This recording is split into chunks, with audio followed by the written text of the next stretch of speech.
Hello everyone, welcome back to another quick and fun math challenge. Today's problem might look simple, but don't let that fool you. It's all about thinking carefully and following the right steps. Are you ready to put your math skills to the test? Here's the problem.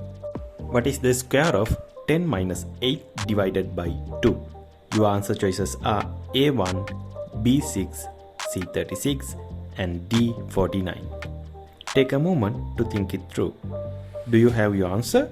Great, let's break it down together and see if you got it right.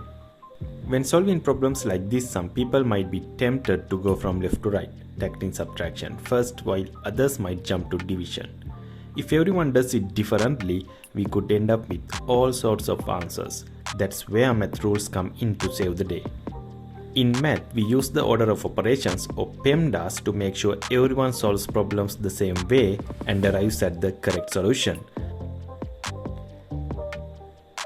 Remember, PEMDAS stands for parentheses, exponents, multiplication, division, addition and subtraction.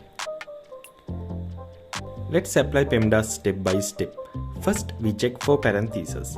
There aren't any in this problem, so we move on. Next, we look for exponents, but there are none here either. Now we handle multiplication. There isn't any multiplication in this expression, so we move on to division. And here we do have a division, 8 divided by 2. Solving that gives us 4. Now the expression becomes 10 minus 4. Finally, we move on to addition and subtraction. And here we do have a subtraction.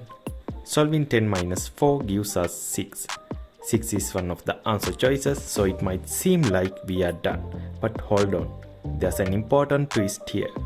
The problem actually asks for the square of the entire expression. That means we need to take 6 and square it. So 6 squared equals 36, and that makes the correct answer C, 36. By carefully following the order of operations, we arrive at the right answer. Did you get it? Let me know in the comments.